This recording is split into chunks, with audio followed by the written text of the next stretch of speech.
할렐루야. 우리 앞뒤분들 인사할까요? 주님의 날입니다. 축복합니다. 우리 가정에서 온라인으로 예배드리는 가족끼리 인사합시다. 축복합니다. 감사합니다. 축복이 가득하시기를 바랍니다.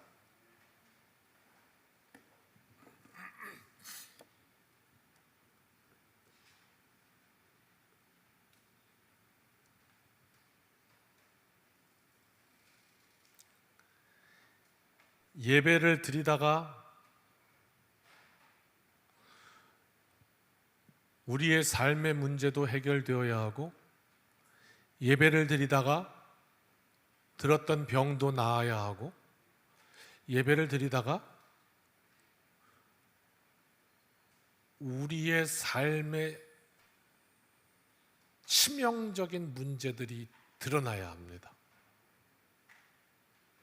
그렇지 않다면 그 예배는 하나님이 영광 받으실지도 물음표이고, 또 예배를 드리는 우리에게도 하나님의 역사가 없습니다. 그러니까 이 예배는 목숨 걸고 드리는 겁니다. 아니면 헛발걸음이에요. 그렇게 헛발걸음을 몇 번 하다 보면 교회 가는 게 별로 재미가 없어집니다. 매주 교회 나와서 내 삶에 불이 있어야 하고, 그것으로 말미암아 이 한 주간을 승리해야 하고, 그렇게 하나님이 펼쳐주시는 역사가 내가 주인공이 되어야 우리는 이 시간을 생명과 같이 여길 수 있습니다. 사도행전의 역사는 그것을 우리에게 보여줍니다. 예배 시간에 목숨 걸었고, 그 가운데 성령 받았고, 그 성령을 체험한 그들은 나아가서 그들의 생명으로 응답하였습니다. 그리고 그 자리마다 하나님의 놀라운 역사로 채워주셨습니다. 이방인 백부장 고넬료에게 말씀하셨습니다. 사도행전 10장의 이 말씀을 가지고 예전에 제가 다니던 교회 목사님이 한 3개월 동안을 똑같은 본문으로 계속 3개월을 설교하신 적이 있어요. 그러니까 이게 했던 얘기를 또 하시고, 했던 얘기를 또 하시고, 했던 얘기를 또 하시고, 그러니까 아이고 또 하시네, 아이고 또 하시네 그랬는데, 제가 설교를 해보니까 또 할 수밖에 없네요. 왜? 연속극도 지난 줄거리 하고 하잖아요. 그러니까 또 할 수밖에 없죠. 지난 줄거리 생각나셔요? 그러면 괜찮은데. 자, 뭐였습니까? 고넬료와 베드로의 만남이었죠. 그래서 지난주에 뭐 했어요? 고넬료도 기도하던 사람이었고 베드로도 기도하던 사람이었고, 그 기도하는 두 사람에게 하나님이 빵 하고 역사하셔서 성령의 인도하심으로 드디어 유대인에게서 유대계 그리스도인으로, 그래서 이방 그리스도인에게로 넘어가는, 오늘 우리에게 복음이 와지는 폭발의 시작점이 거기였다 하는 말씀 나눴습니다. 오늘도 하나님은 기도하는 심령을 찾으신다, 이 말씀 나눴는데, 기도 왜 하는 거라고요? 우리 다시 한번 점검하자고요. 자, 오늘 우리가 한번 그런 결단을 해봤으면 좋겠어요. 여기에 적어도 예배를 들으신 분, 오늘 영상으로 같이 예배를 들으시는 가정마다 오늘 예배를 통해서 결단할 게 하나 있는데, 뭐냐면 다시 살아보자, 다시 시작해보자, 내 인생 다시 출발해보자, 이런 결단이 있었으면 좋겠다고. 어떻게? 기도와 함께 내 인생을 다시 세워보고 하나님의 역사를 봐야겠고, 오랫동안 몸이 아파서 고생하던 고질적인 병이 있으면 하나님 치료해 주시기 원합니다. 달라붙어서 해결하고, 또 우리의 풀리지 않는 어려운 문제들이 있으면 왜 그럴까? 하나님께서 왜 내 인생에 이것을 허락하실까? 성령께서 탁 터치해 주셔서 해결되고, 오늘 그런 역사가 있으시기를 결단마다 주님의 이름으로 축복합니다. 있습니다. 있어요. 저에게는 없습니다만 말씀에 있습니다. 하나님께 있습니다. 능력이 있습니다. 오늘 그 성령께서 이 시간 역사하신 줄 믿습니다. 제가 그러니까 사람 말을 하면 아무 소용없는 거고 성령께서 붙들어 사용하시면 능력이 나타나는 거고, 할렐루야, 그것입니다. 그래서 이제 베드로와 고넬료가 만났어요. 베드로가 고넬료를 찾아갔단 말입니다.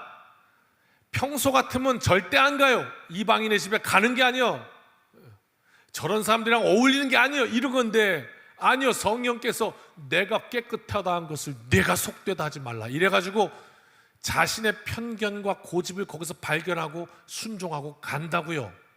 가서 고넬료 집에, 이방인 집에 딱 들어갔더니 아이고, 또 이 이방인 보세요. 이 사람은 이방인이었지만 그래도 백부장이었다고요. 장교예요. 늘 인사를 받던 사람이에요. 근데 이 사람 하는 거 보세요. 성령의 음성 들었잖아요. 그러니까 성령의 역사를 사모하잖아요.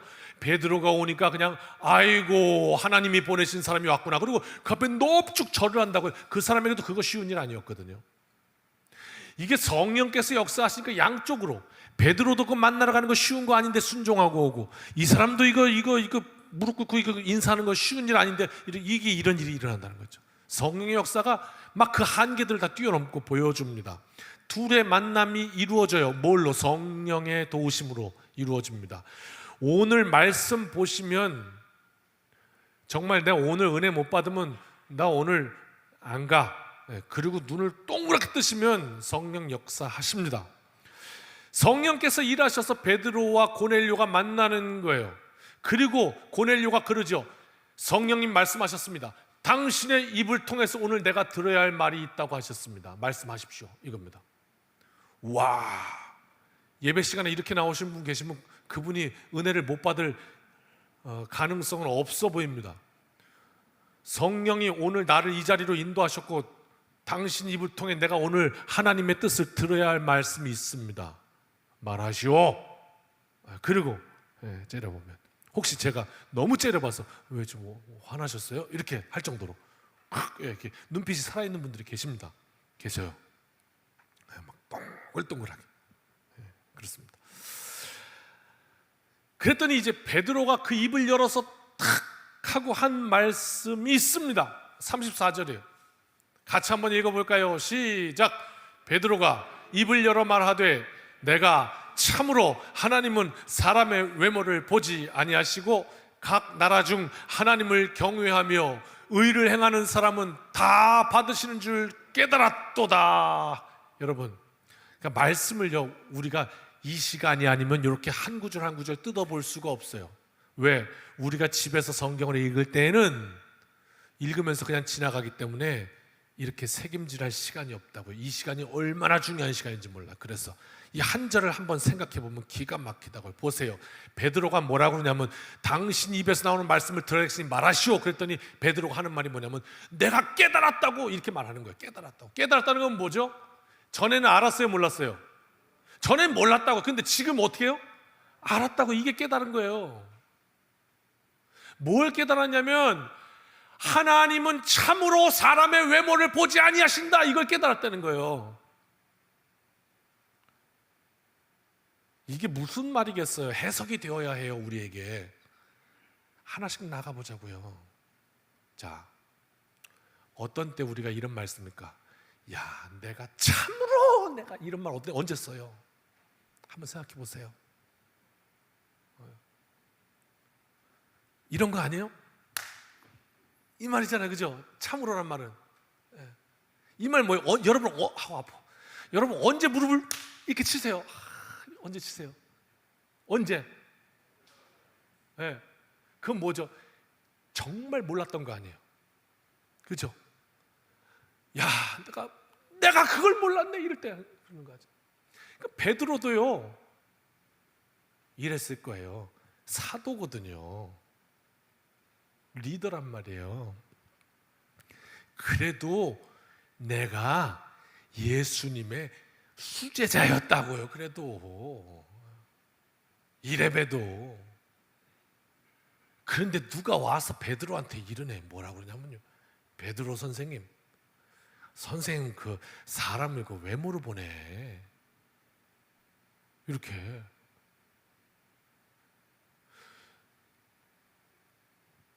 그 결혼을 앞둔 이 총각들이랑 이렇게 얘기를 하잖아요. 우리 청년들이랑. 그러면 남자들이 이렇게 죄송해요. 제가 이거 신고하지 마셔요. 이렇게 결혼 상대로 뭘 보세요? 이거 방송 때문에 오늘 좀 곤란하네. 그러면요, 아니 이건 팩트니까 이 남자 청년들이 믿음이죠, 마음이죠. 그리고 웃어요. 왜 웃을까요? 마음이죠. 그런데 그 사실인데 왜 웃을까요? 그 웃음 속에는 의미가 있어요. 남성들은 마음이죠. 그리고 외모를 본대요. 그래서 웃긴 거예요. 자기가 마음이죠 해놓고도. 그런데 베드로에게 누가 와가지고 당신 외모를 보는군요, 이렇게 얘기하니까 베드로가요, 이 사람이 나를 뭘 보고 이래? 내가 그 정도밖에 안 보여? 이렇게 화를 내더란 말입니다. 그런데 성령께서 탁 하고 한 대 쳐주시니까 무릎을 탁 치면서 뭐라고 그러냐면, 하나님은 과연 사람을 외모로 보지 않으시는구나. 그 말은 뭐냐면 바꿔 얘기하면 내가 여지껏 외모를 보며 살았구나, 그 얘기예요. 동의가 안 되시나요? 그래서 깨달은 거예요. 이게 하나님은 참으로 오늘 너무 차고 멍들겠네. 하나님은 참으로 사람의 중심을 보시는 분인데 내가 여지껏 외모를 보며 살았구나. 그 외모가 뭐예요? 학벌, 능력, 지식, 실제 외모가 될 수도 있고, 저 사람은 좀 있어 보이는데 좀 같이 놀만한데 저 사람이랑은 옆에 가면 안 되겠는데, 뭐 이런 거예요. 이방인은 어떻게 내가 가니 거기를. 하나님이 이방인은 왜 구원 안 하셔? 이방인은 관심 없어. 하나님은 그게 외모를 보는 자신의 모습이 있었던 걸 자기도 몰랐던 거죠. 그러다가 성령께서 보자기 내려주셔서 내가 깨끗하다는 걸 네가 속되다 하지 말아라. 그 말씀에 그냥 팍 깨지면서 내가 그동안 외모를 봤구나, 그거를 깨닫게 된 거예요. 그래서 오늘 그 문을 딱 들어서자마자 하는 말이 뭐냐면, 말씀하십시오. 하나님이 당신의 입을 통해 들으라고 했습니다. 그러자마자 하는 것이, 참으로 하나님은 외모를 보지 않으신다, 이 말부터 한 거예요. 그래서 시작한 거예요. 그게 절절히 베드로의 마음속에는 깨달았던 거죠. 그러니까요, 우리가 성령을 만나면, 성령께서 오시면 우리도 알지 못하는 우리의 하나님께서 원치 않으시는 분이 드러나요. 오늘도 말씀 앞에 선다는 것은 오늘 우리에게 해결되어지지 않는 그 문제, 그거를 하나님이 보게 하신다니까요. 어디서? 남에게서 보는 게 아니라 나에게서 보게 하신다고요. 미처 내 자신도 알지 못했던 거예요. 그래갖고 어떻게 해요? 이 문 나갈 때는 문을 딱 두드리면서 참으로 하나님은 중심을 보시는 하나님인데 내가 그랬구나, 이걸 깨달으면서 나간다. 오늘 그런 능력의 날, 성령의 역사하시는 날 되시길 주님의 이름으로 축복합니다. 그러니까 오늘 베드로의 입에서 첫 떨어진 말씀은 뭐냐면, 1번 따라합시다. 하나님은 사람의 외모를 보지 않으신다. 다시 한번 따라합시다. 2번, 하나님은 하나님을 경외하는 사람을 찾으신다. 다시 한번 따라합시다. 3번, 하나님은 의를 행하시는 사람을 찾으신다. 요 세 가지거든요. 근데 여러분, 하나님을 경외하는 건 뭔지, 또 의를 행한다는 건 뭔지, 왜냐하면 성경은 분명 어딘가에 의인은 없나니 하나도 없다고 그랬으니까, 의인이 하나도 없는데 의를 행하는 사람을 받으시면 누구냐 도대체 그 사람은, 이럴 수 있으니까 거기서 말하는 의와 이 의는 무엇인가, 이것도 우리가 이해를 해야 되는 거예요. 네, 그렇습니다. 자, 요 세 가지 말을 오늘 베드로가 탁 하고 선언한 겁니다. 자, 1번, 하나님은 외모를 보지 않으신다. 이거 지금 설명했습니다. 그러니까 베드로가 문 열자마자 한 소리가 뭐냐면 내가 외모를 보며 살았다고. 근데 오늘 하나님이 나한테 크게 깨닫게 하시는 바는 하나님이 내가 깨끗하다는 걸 네가 더럽다고 하면 살고 있다 이놈아, 이렇게 깨닫게 하셨다고. 성령 우리에게 깨닫게 하셔요. 그렇습니다. 만약에 이 깨달음이 없었다면 아마 고넬료가 먼저 다가와도 베드로는 도망갔을 겁니다. 그러나 그렇지 않게 됐습니다. 그래서 우리가 이 말씀을 통해 깨닫게 되는 건 뭐냐면, 여러분에게 있어서 성령은 무엇입니까? 여러분은 성령과 어떻게 동행하십니까?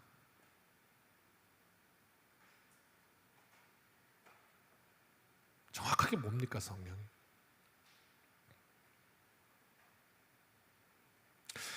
그 신학적으로는 학교에서는 어떻게 배우냐면 이게 설명을 해야 되니까 절대 타자라고 배우거든요. 절대 타자. 그러니까 절대는 절대적이란 말이고 타자는 내가 아닌 밖이라는 얘기예요. 이타 할 때 타자니까. 이기 하면 내거네. 이타 그럼 남이잖아요. 그러니까 절대 타자라는 말은 절대적으로 밖에서부터 내 인생 속으로 치고 들어오시는 거예요. 그러니까 뭔가 우리가 막 기도하다가 주여 믿습니다 하는데 그게 내가 하고 싶은 거 이거면 그거는 하나님의 음성이 아니에요. 내 안에서 나오는 거지. 근데 하나님은 절대 타자 밖에서부터 치고 들어오신단 말이에요. 전혀 생각하지 못했던 생각으로. 그러니까 그건 내가 아닌 거죠. 왜? 밖에서 들어왔잖아요. 그런 생각으로 성령께서 탁 깨닫게 하실 때가 있단 말이에요. 우리가 그런데 우리의 심령이 성령님을 사모하고 제가 기다립니다. 제게 오십시오. 제가 하나님의 뜻을 사모합니다. 그런 심령에게 탁 도착하면 그 심령이 탁 붙잡아 버리는데, 내일 오시면 안 될까요? 지금은 곤란한데요. 그렇게 되면 요나가 되잖아요. 요나. 그렇죠? 그 음성을 거부하고 다른 길로 가버린다. 우리가 오늘 말씀의 이 베드로를 통해서 깨닫게 되는 건 뭐냐면, 내 인생의 문제가 뭔지를 나도 모른다는 걸 깨달아야 돼요. 이게 너무 중요한 거예요. 내 인생의 문제를 나도 몰라. 내가 왜 이렇게 아픈 건지, 내가 지금 내 인생이 왜 이렇게 꼬이는 건지, 내가 이 관계 속에서 왜 이렇게 어려움을 당하는 건지, 내 인생이 왜 이렇게 지금 불안한 건지, 이게요, 나도 모른다니까요. 나도 몰라. 이게 문제라고요. 베드로도요, 예수님을 따라다녔던 수제자임에도 불구하고 나도 모르는 거예요 지금. 그러다가 성령께서 다 깨닫게 하시니까, 오시니까 갑자기 알게 된 거예요. 성령께서 우리의 삶을 만져주시고 나의 문제를 알게 하시면 그 다음부터 우리의 삶은 변화되게 되어 있고요,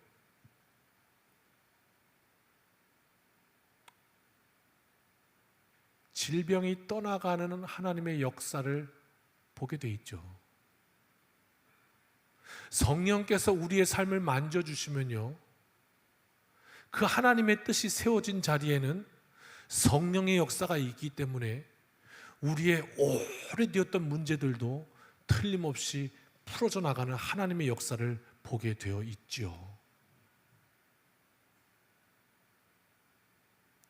문제는 뭡니까? 그 나의 문제를 내가 모른다는 게 문제지.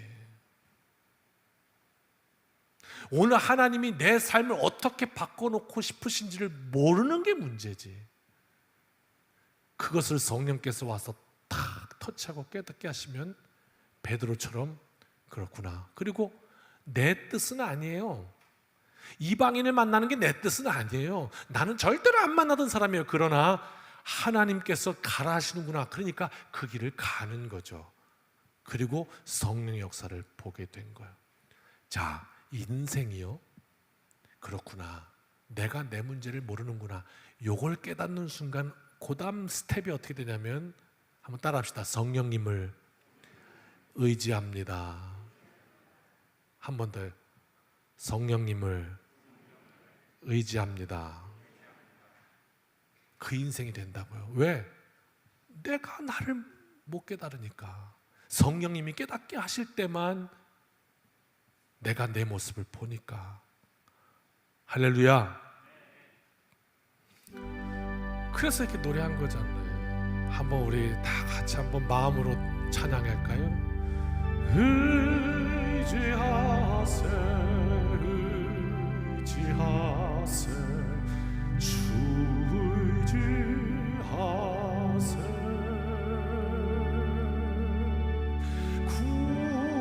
구하시네, 구하시네, 곧 구하시. 주님 내 인생이요. 다시 한번 찬양합시다. 의지하세, 의지하세, 주 의지하세, 구하시네, 구하시네, 곧 구하시네.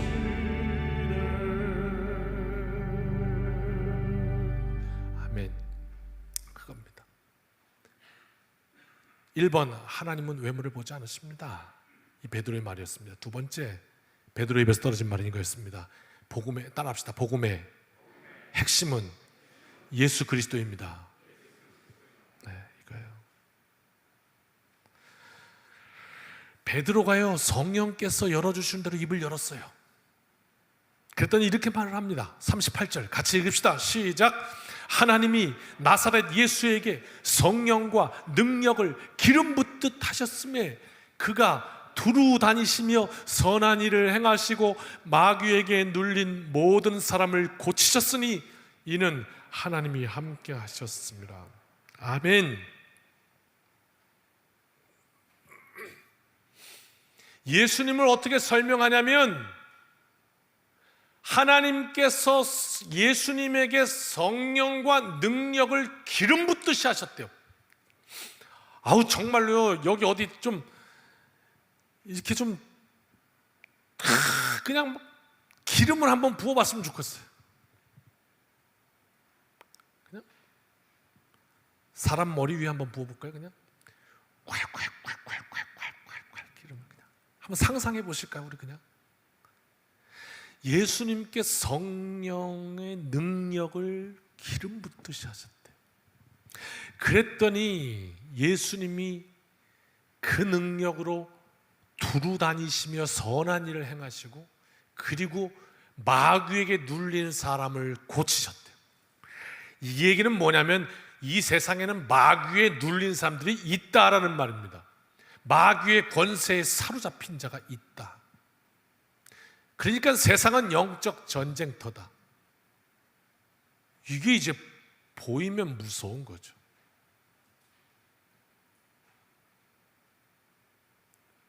하나님을 갈망하면 하나님 원하시지 않는 게 우리 눈에 보이기 시작하겠죠. 성령께서 깨닫게 하시겠죠. 저건 마귀구나. 그러겠죠. 그럼 어떻게 해요? 마귀는요, 대적하는 거예요. 대적하게 되는 거죠.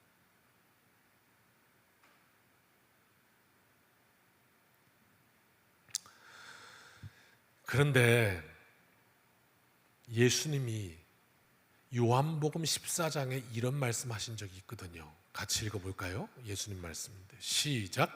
내가 진실로 진실로 너희에게 이르노니 나를 믿는 자는 내가 하는 일을 그도 할 것이요 또한 그보다 큰 일도 하리니. 아멘. 이렇게 말씀하셨다고요. 다시 넘어가요. 먼저 말씀으로. 그렇다면 예수님이 성령이 오시니까 능력을 기름 붓듯 주셔가지고 그 능력으로 두루 다니면서 선한 일을 하셨고요. 그 능력으로 마귀의 권세를 다 부시고 다니셨다고요. 깨뜨리고. 그랬더니 어떻게 해요? 사로잡힌 자들이 풀려나고 귀신이 떠나가고 병자가 낫고 역사가 있었단 말이에요. 인생의 문제가 해결되고 마귀의 권세에 잡혀가지고 이 세상 권세에 그냥 정신 못 차리고 살잖아요. 정신 못 차리고. 왜 그렇게 비틀거리는 사람이 많으냐고요? 하다 막 그냥 아무 데서나 오줌 누고 막 이런 사람들. 왜 그러는 거예요? 모르는 거예요. 왜 사는지를. 그 우리 육신적인 쾌락이 전부는 아니잖아요. 어제 어쩌다가 아침 점심을 좀 이렇게 제가 일부러 좀 한번 참아봤어요. 안 먹고. 그리고 저녁에 딱 내려갔더니 우리 박경옥 목사님이 계시더라고요. 밥 먹으러 가실래요? 그랬더니 본인도 안 먹었대는 오늘 하루 종일. 야, 이건 베드로와 고넬료의 만남이지 이거. 그래가지고 얼마나 반갑던지 갑시다 그래가지고요. 둘이서 저녁 7시에 저 앞에 가면은 그 한식 뷔페가 있어요. 정동진이라고. 그 집에를 다 갔더니 또 잡채가 떨어져서 안 된대요. 아니요, 좀 받아주세요. 그러고 먹는데요. 세상에 그렇게 맛있을 수가 없어요. 그 맛을 아실란가요? 제가 지금부터 말하면 이제 배고파가지고 이제 어쩔 줄 모르시겠네. 잡곡밥이 기가 막히게 나오고요. 된장국이 엄청 맛있고요. 각종 나물에다가 돼지 불고기에 마늘에 쌈장을 딱 해갖고 양배추 쌈에다가 딱 해갖고 먹으니까 그냥 얼마나 맛있는지. 그러면 그거 먹으면 어떻게 해야 돼요? 하나님 감사합니다. 이거 먹고 열심히 또 살겠습니다. 그거 맞잖아요. 어떻게 살아야 될지 모르니까 그냥 비틀거리며 살아요. 아니요. 능력이 부어지면 하나님의 뜻을 따라 살잖아요.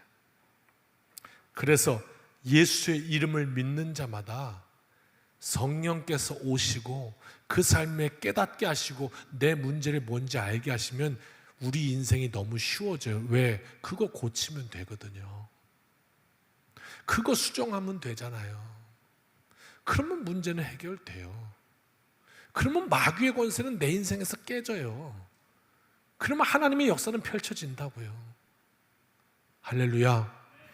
오늘 이 가운데 성령께서 역사하셔서 인생 뒤집는 분이 나오시길 주님의 이름으로 축원합니다. 예수의 이름에는 그 능력이 있다고요.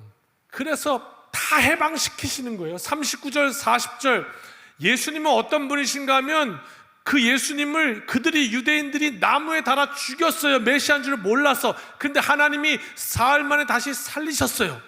그래서 죽음의 권세로부터 우리를 자유케 하셨어요. 그러니까 여러분 한번 고개 좀 들어보세요. 옆에 분과 다시 한번 그래도 들릴 정도로만 대화 나눠봅시다. 자, 짝 져보세요. 한번. 지셨어요? 대화 나눕니다. 우리는 죽는 거를 두려워하는 사람들이 아닙니다. 잘 모르는 것 같아요. 다시 한 번만. 우리는 죽음이 두려운 사람이 아닙니다. 그게 무슨 뜻이냐면 예수님께서 이 사망 권세를 이기셨고 오늘 우리도 주님 따라 이긴다는 말이에요. 뭐가 두려워요? 뭐가 두렵냐고요? 그 사망 권세가 우리를 삼키지 못한다니까. 이게 우리의 믿음이에요. 그래서 안 두려운 거예요. 오늘 하나님 부르셔도 하나님 감사합니다 그러고 서는 거예요. 그게 어디에서 드러나냐면요, 저 부평 인천 가족공원 가면 드러나요. 그런데요 정말 그게 다 잘못됐다고 말할 수 없는 게 슬퍼서 그럴 수도 있어요. 호상 같은 경우는 괜찮은데 갑자기 당한 그 장례는 정말 가슴이 아파서 그렇게 이별의 그 아픔을 울음으로 표현하는 분도 계신데, 그런데 신앙은 그것을 극복하게 해요. 죽음을, 사망 권세를 깨트린단 말이에요. 그래서 영원한 소망이 되셨거든요. 그런데요, 베드로가 오늘 지금 고넬료에게 이 예수님을 기가 막혀요. 하나님의 약속과 연결시켜요. 다시 봅시다. 41절에 이제 뭐라고 하냐면요, 같이 읽어봐요. 시작. 그를 모시고 음식을 먹은 우리에게 하신 것이라. 그러니까요, 이 초대교회 역사는요, 어떤 일이 있었냐면요, 기독교 역사뿐만 아니라 이 세계 역사에도, 여러분, 우리나라 이 한반도 땅에 조선시대라는 때가 있었던 거는 믿으세요? 우리 반응 좀 해주시겠어요? 그럼 감사하겠어요. 믿으셔요? 아, 믿어요? 혹시 안 믿는 분 계세요? 조선시대 그거는 그냥 꾸며낸 이야기다. 그와 마찬가지로 오늘 이 성경에 나오는 이 역사는 초기 그리스도교의 역사예요. AD 0년에서 50년 사이에 일어났던, 이 지구상에서 일어났던 역사예요. 그때 예수라는 분이 오셔서 십자가에 달려 죽었다는 역사가 기록되어 있어요. 그게 역사입니다. 그런데요, 그때 어떤 이들이 있었는데 오늘 말씀처럼요, 그분이 죽은 지 사흘 만에 다시 살아나셔서 오십니다. 그리고요, 한 사람만 만난 게 아니라 그 같이 다니셨던 제자들 가운데 나타나셨어요. 그랬더니 심지어 그 가운데는 어떤 일도 있었냐면요, 도마라는 사람이 와가지고 에휴, 저 귀신이야 귀신, 나 못 믿어, 이랬단 말이에요. 그러니까 예수님이 뭐라고 말씀하셨냐면, 도마야, 일로 와서 내 손에 이 못자국을 좀 만져보고 내 옆구리에 네 손을 좀 넣어봐라. 그래서 믿는 자가 되라, 이렇게 말씀하셨단 말이에요. 그러고 나서 도마가 뭐라고 고백을 하냐면, 나의 주, 나의 하나님이여, 이렇게 고백을 했다고요.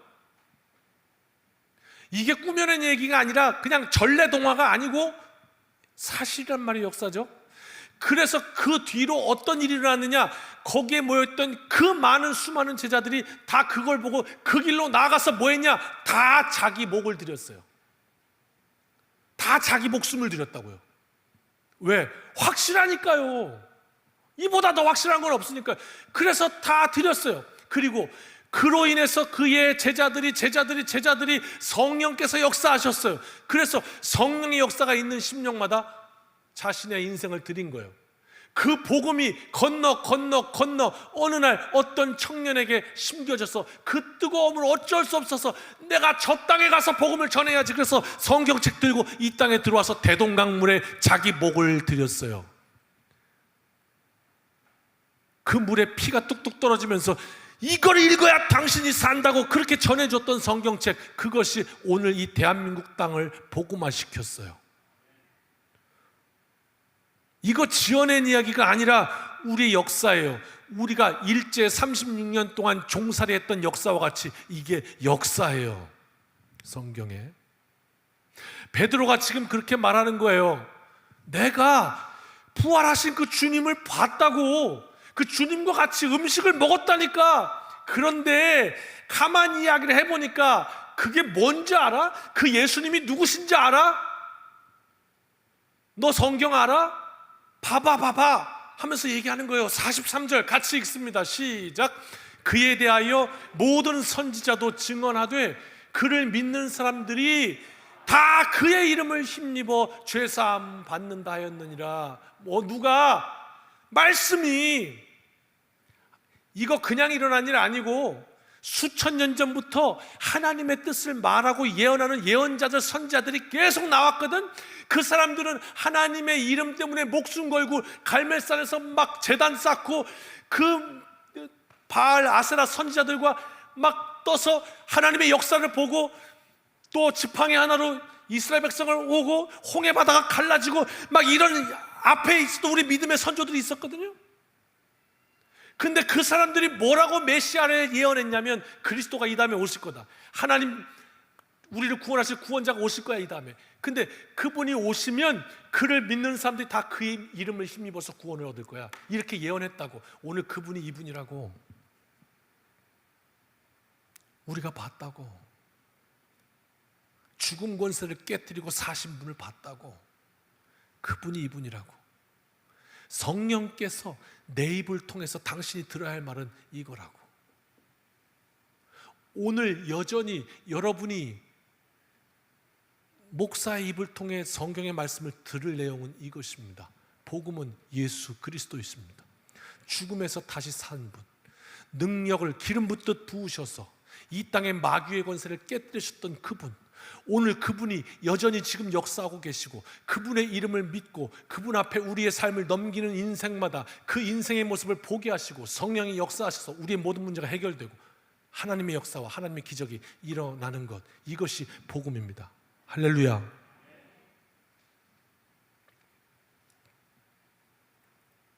바라옵기는 오늘 말씀 듣는 모든 심령에게 우리 주 예수 그리스도의 능력이 역사하사 주님과 같이 선한 일을 할 뿐 아니라 마귀의 권세를 깨뜨리는 능력 인생 되시길 주님의 이름으로 축원합니다. 마지막 세 번째입니다. 따라합시다. 믿는 자에게 성령이 오신다. 한 번 더요. 세례는 선물이다. 한 번 더요. 은혜의 삶도 선물이다. 이거예요. 이게 세 번째. 오늘 말씀 나눴습니다. 첫 번째, 이게 지금 정리가 되면 여러분 기가 막힙니다. 오늘 어쩌면 여러분의 인생 가운데 풀리지 않았던 문제가 오늘 풀릴 수도 있습니다. 1번, 하나님은 중심을 보신다는 것이고 외모를 보지 않는다. 2번, 복음의 핵은 예수 그리스도라는 말이고, 마지막 3번은 믿는 자에게 성령이 오십니다. 44절 같이 읽습니다. 시작. 베드로가 이 말을 할 때에 성령이 말씀 듣는 모든 사람에게 내려오시니 그랬어요. 그러니까요, 여러분 이것 좀 아시면 좋겠습니다.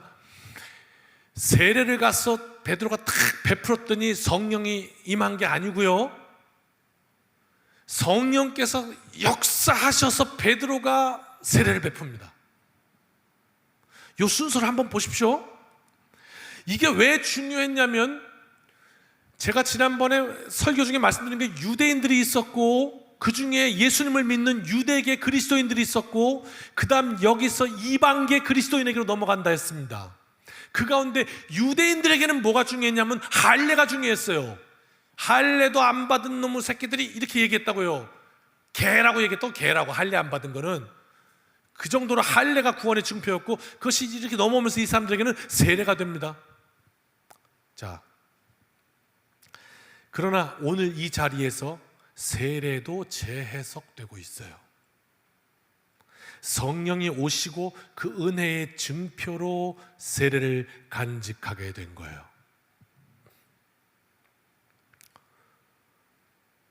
반응을 해주시면 감사드립니다. 결혼하면서 예물 하십니까? 하셔요? 네. 자, 우리 다 같이 결혼 반지를 흔들어 봅니다. 안 끼고 계시군요. 네, 감사합니다. 결혼 예물 왜 합니까? 결혼 반지 왜 해요? 크게! 김우정 권사님, 어떻게 해요? 결혼했다는 증표. 네, 결혼했다는 증표. 그렇습니다. 자, 이게요, 결혼 반지는요 결혼했다는 증표예요. 그런데 지금부터 말씀드리는 요 구간이 저는요 인생 살면서 정말 가장 천박하게 느껴지는 순간이에요. 어느 순간인지 들어보세요. 결혼하면서 두 분이 모여서 커피숍에서 이런 얘기하고 있네요. 옆집 철수 엄마는 다이아 3캐럿짜리 했다는데, 나는 야 1캐럿도 안 되는 거. 아유 참. 인생의 가장 천박한 구간입니다. 여기가. 왜?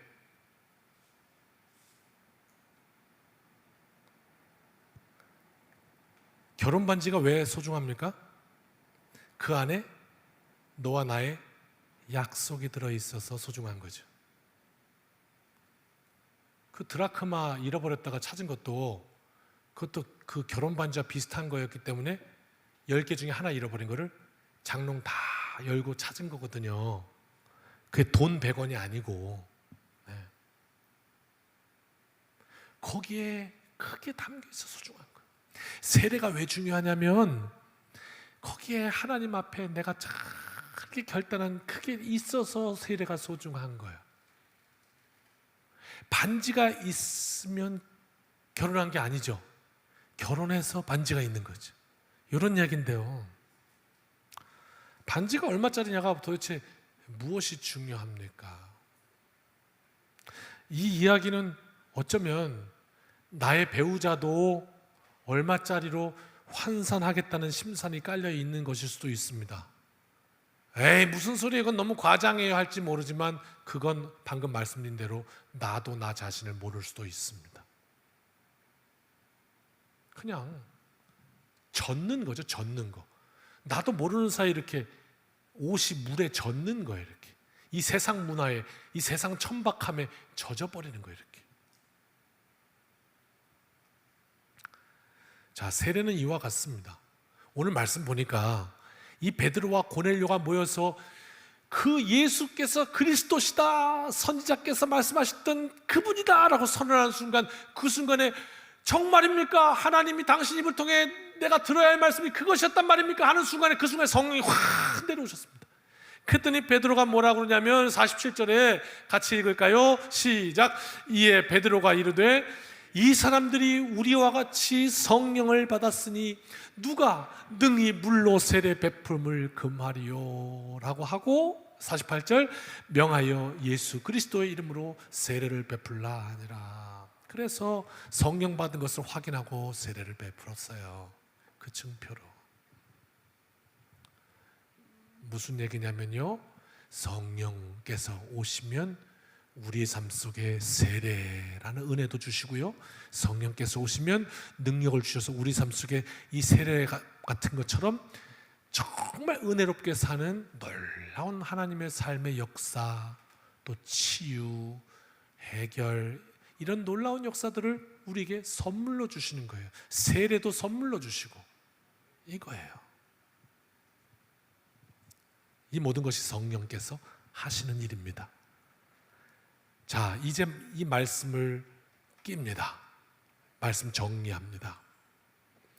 사도행전의 역사는 오늘 우리의, 나의 역사입니다. 이 순서를 가만히 한번 살펴보십시오. 불붙습니다. 내 삶에 엄청난 일을 벌어지게 합니다. 이 순서를 잘 보십시오.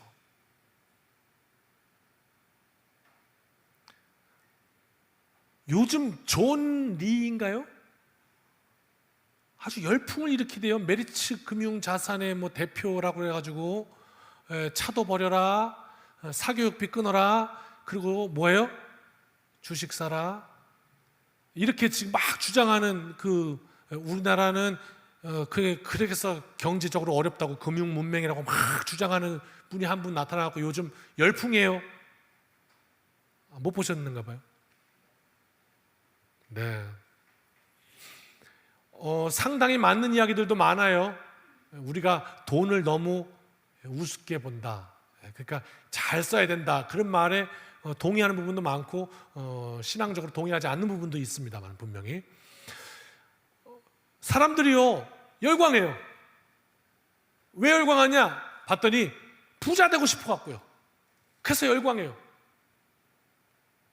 우리가 하나님을 향하여 열망하면 하나님께서 우리에게 그 하나님이 원하시는 삶을 주세요.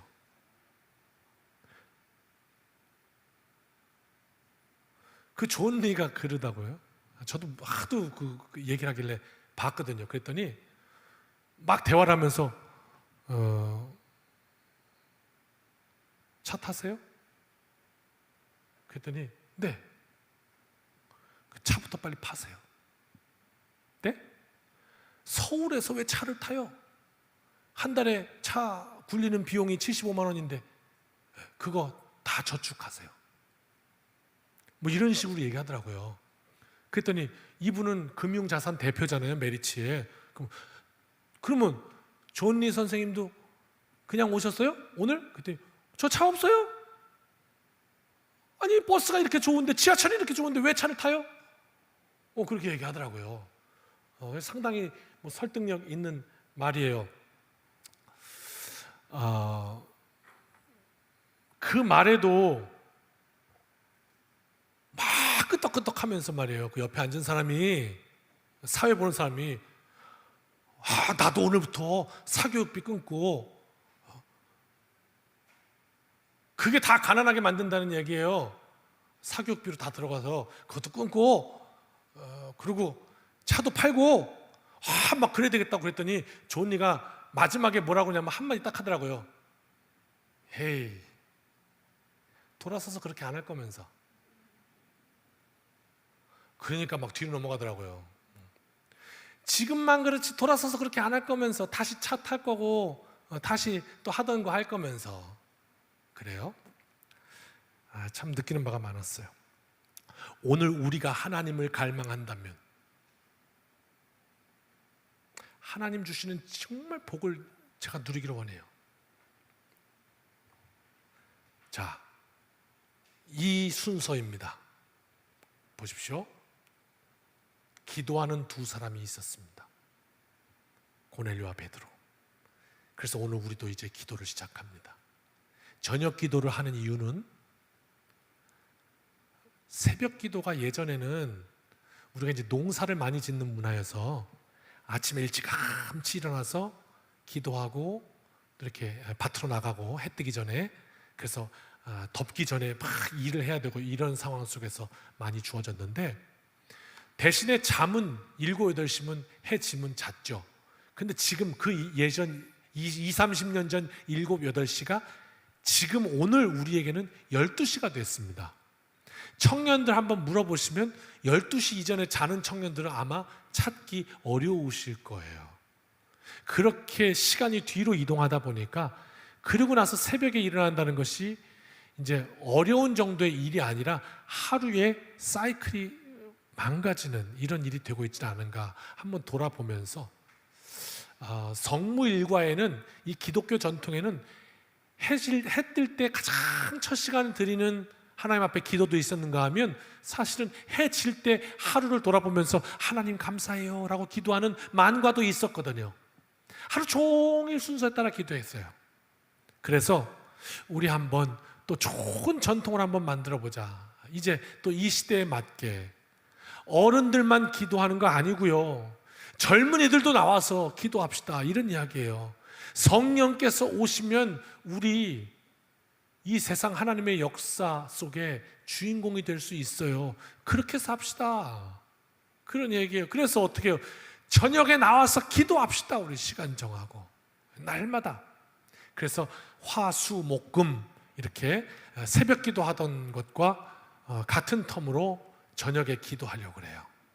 강요하지 않을 거예요. 자유롭게 하시면 돼요. 나와서 말씀, 그 다음에 그것이 이제 영상으로 또 편집돼서 여러분의 날마다 배달될 거예요. 카톡으로 그 영상을 또 보시고, 자기 시간을 내서 말씀 보시고, 성령과 교제하는 거예요. 떠나지 마옵소서, 내 삶을 주장하옵소서. 그렇게 기도해 보자. 새벽 기도도 해요. 새벽에는 기도실에 자유롭게 음악 틀어드리고 열어드려요. 새벽이 정말 좋으신 분들은 새벽에 나와서 기도하면 돼요. 그래서 저녁으로, 새벽으로 기도할 거예요. 그렇게 해보자. 왜? 베드로와 고넬료가 기도하다가 성령 받았으니까. 기도하자. 내 인생 한번 승부 보자. 더 이상 늦출 수는 없다. 하나님 나와 함께 해주십시오. 기도하자. 그거예요. 그리고 베드로와 고넬료가 기도하는 가운데 만났습니다. 만난 자리에 말씀이 선포되었고, 예수님께 기름 붓듯이 부어진 그 성령과 능력은 거기에 모인 모든 이들에게 부어졌고, 그 능력, 그것으로 선물이 주어졌고, 그들은 세상 속에 나아가 세상을 뒤집어 엎었습니다. 오늘 그 역사가 우리에게 전달된 것입니다. 이것은 동화가 아닙니다. 지어낸 이야기가 아닙니다. 우리보다 조금 앞서 살았던 믿음의 사람들의 역사입니다. 그러므로 오늘 우리도 이와 동일합니다. 복음이 와서 우리에게 부딪히고 성령의 기름 부음을 입고 미처 내가 생각하지 못했다 할지라도 절대 타자 밖에서부터 오시는 분이 오늘 말씀을 통해 내 인생에 치고 들어오셔서 너 그렇게 살면 안 된다고, 오늘 다시 정신 차려야 된다고, 다시 시작해야 한다고, 오늘 다시 성령으로 우리의 모습을 보게 하신다면 거기에 베드로처럼 고넬료처럼 다시 우리 삶을 드리고 결단하고 은혜의 삶을 사모하면서 하나님, 내가 하나님을 갈망합니다, 그렇게 내 삶을 하나님께 드리면 이제 이 한 주간은 하나님이 내 삶 속에 하시는 일을 보게 될 줄로 믿습니다. 이 한 주간 그 놀라운 은혜가 여러분의 삶에 성령으로부터 부어주시기를 주님의 이름으로 축원합니다. 기도드리겠습니다. 말씀을 나눴습니다. 성령님 역사하시고 이 한 주간 하나님의 충만하심으로 채워 주옵소서. 예수님의 이름으로 기도드립니다. 아멘.